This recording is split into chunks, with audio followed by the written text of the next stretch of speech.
An update on a very important investigation that we've been conducting.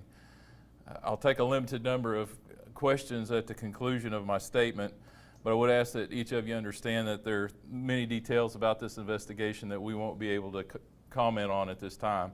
Also have with me Deputy Chief Anthony Parkinson. He is the Deputy Chief of the Uniform Bureau, which oversees our Criminal Investigation Division, so he may be helping me answer some of your questions this morning. Investigators with the Fort Smith Police Department have identified and arrested 15-year-old Camuel Mark Andrew Stuckey for the murder of 26-year-old Chanel Moore, along with several other serious crimes. Moore was shot and killed during an apparent robbery of Doug's East Side convenience on March the 24th of this year. This arrest was made during a SWAT operation carried out on May 4th on the east side of Fort Smith on Mayo Drive. Our officers and investigators have worked tirelessly since the night of Chanel's murder to solve a case that many feared might be unsolvable. As I've indicated previously, this investigation required relentless attention to detail and a commitment to bring Chanel's killer to justice. I'm very proud of the men and women of the FSPD and the solid police work that they have done to accomplish this. Early in the investigation, we identified a black SUV as a suspect vehicle using video surveillance captured by businesses near the crime scene. On March the 27th, this information was provided to the public for help in locating it. A similar vehicle was located in the 9800 block of Mayo Drive after officers received a tip from a citizen in the area. The tipster indicated that the license plate on a black Mercedes SUV parked on Mayo Drive had been recently removed from the vehicle. They also reported that the vehicle was parked in areas that was not normal for it. Our investigators immediately followed up on the tip and located the Mercedes as described. In April, our department received a tip via Facebook from a concerned citizen about a robbery that had occurred in Barling on December 12th of 2022. Upon contacting the Barling Police Department, our investigators discovered that a firearm that had been recovered by police in the December robbery belonged to the owner of the Mercedes on Mayo Drive. Surveillance video from the Barling robbery also revealed a young male suspect who was wearing clothing identical to that worn by the homicide suspect and who was identified as the son of the Mercedes owner. That person was identified as Camuel Mark Andrew Stuckey. On May the 4th, our department conducted an arrest operation on Mayo Drive after obtaining an arrest warrant from Sebastian County Prosecutor Dan Shue for the December 12th Barling aggravated robbery, as well as a search warrant for evidence of the aggravated robbery. It was during this search that additional evidence of the homicide was discovered and Stuckey was arrested. Following the arrest and subsequent interview of Mr. Stuckey, he was booked and charged as an adult in the December 12th aggravated robbery into the Sebastian County Juvenile Detention Center. On today, our investigators obtained additional warrants on Mr. Stuckey for murder in the first degree, aggravated robbery for the robbery at Doug's East Side, and terroristic act which resulted from firing at the citizen who was leaving the parking lot of Doug's East Side at the time of the March 24th homicide. Now, this is an ongoing investigation. There's still additional evidence to process, and we don't want to do anything that will compromise the integrity of this case. But I do want to express my sincere appreciation for the public's patience, assistance, and the critical role that they played in providing the vital information that led to the arrest of Camuel Stuckey. Video surveillance and public cooperation are invaluable tools in solving cases of this magnitude, and I never doubted for a minute the ability of our investigators and our community to be able to solve this crime. I especially want to thank the family and the friends of Chanel Moore for their patience, their support of this investigation. My prayers remain with them at this difficult time, and the Fort Smith Police Department will continue to support them and assist them any way that we can through this process. And that concludes our statement. If you have any questions, again, keep in mind It may come with a no comment, but we'll answer it if we can. talked to a 15-year-old boy who's being charged as an adult with murder. When you talked to him, what did he say? Did he confess to this? I think that's probably something we won't be able to answer at this time. I will say that we have a very solid case. I'm confident in the outcome. And you mentioned the firearm, a handgun that was used. I missed some of that, but talk to me again about that firearm. You believe that was the one that was used in the deadly shooting, or previously in that previous robbery? Clear that up for me. We do believe or suspect that the firearm that was used in the December 12th Barling robbery is the same firearm that was used in the homicide, but that still requires forensics and follow-up from crime lab that we don't have yet. No. No? The Barling, okay, sorry. And this is why he's here. Okay. So I'm Deputy Chief Anthony Parkinson. I'm the non-uniform bureau commander for the Fort Smith Police Department. The firearm that was recovered during the Barling incident that happened on December 12th, that firearm's at the state crime lab. That firearm was not used in the Chanel's homicide. But that firearm was key to tracking it back to this location, is that correct, and the owner? It was. The firearm that was recovered during the Barling incident led us to Stuckey.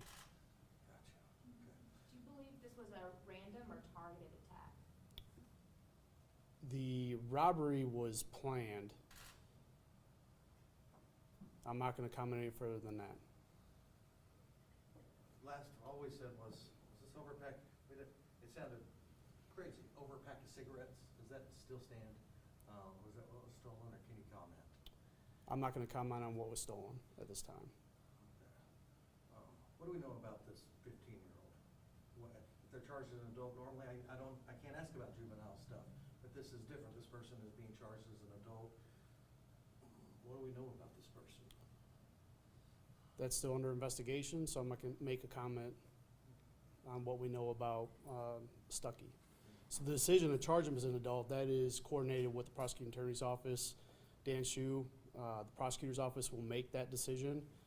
We discuss the case with them, keep them up to date on everything that has transpired, and once that decision is made, then we proceed with handling Stuckey as an adult.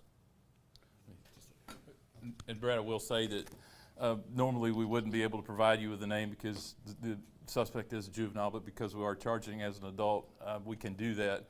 However, there are limitations with the judicial system in regards to exposure for sentences and that sort of thing, because this individual is under the age of 18. And there will be a lot more coming out in the days that follow. But we really want to be very careful about making any kind of speculative statements regarding family. But for sure, this is his second time he's robbed a convenience store. This is the one in Barling and then... There's strong evidence to suggest that, yes. Okay. Is it a Barling case for that one? Is he being charged in relation to that as well? Do I need to check with Barling police, or can we say? The warrant that we obtained, the arrest warrant that we obtained initially was for the aggravated robbery in Barling. And so we are assisting Barling with that investigation. The case will be in Sebastian County, probably Greenwood Court for that. But that was the warrant that got us to the house. And So overall, I know people are wondering, what do you make of this? It's pretty alarming when we hear that a 15-year-old, a teenager, accused of one robbery, accused of murder right now. What do you make of that? certainly a troubling situation. It's bad anytime a crime like this happens, but when the perpetrator is, a young person, it makes it even more difficult to process. Again, would not want to speculate on causation or anything like that. I don't think that this is a person that has been on our radar per se. It's not somebody that we have dealt with on numerous occasions. It's just a bad situation for sure. Is this person's parents, are they cooperating? Yes, they have been cooperative. Obviously, something like this is going to have a devastating impact on a parent. So I do believe that, you know, they're working with us to see that justice is found. What's next? This person, I don't know, they're being held in the juvenile detention facility, I would assume? Currently, yes. Will you be able to provide us a mug shot of them? I believe that Eric will have a photograph available for you. I know we were discussing that before I came into the And press just conference. in closing, if my math is correct, today, 6 weeks to the day, that you guys responded to this gas station. Yes, sir. And I know family members in the community is worried about this turning into a cold case. As were we. That didn't happen. No, sir. And we were committed to not allowing that to happen. I can't say how proud I am of the work that these men and women put into this. I cannot adequately express how valuable the help from the public was in solving this as well. And there's a lot of information out there, speculation, you know, and folks do that naturally. I mean, especially when we have a crime like this, and as you said, possibility of it turning into a cold case, possibility of the offender doing something like that again. There's a lot of fear, and so I'm thankful that we live in a place that is understanding of that allows us to do our job, and when we can provide information, you know, understand and appreciate that we're given everything that we can without compromising the investigation. But the folks that worked on this, they have been working at some points around the clock. I couldn't begin to tell you how many hundreds of man hours have been invested into this case, and I knew with full confidence that we would be standing here doing this at some point, and they certainly deserve all the credit, as does our community. And lastly, in closing, would you say you believe this person was wearing the exact same clothes as that previous robbery? What happened?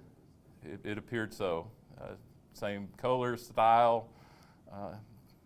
It appeared to be the same clothing, yes.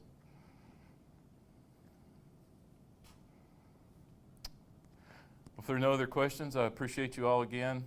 Thank you for your patience. Thank you for being here today, and just continue to pray for the family and our community.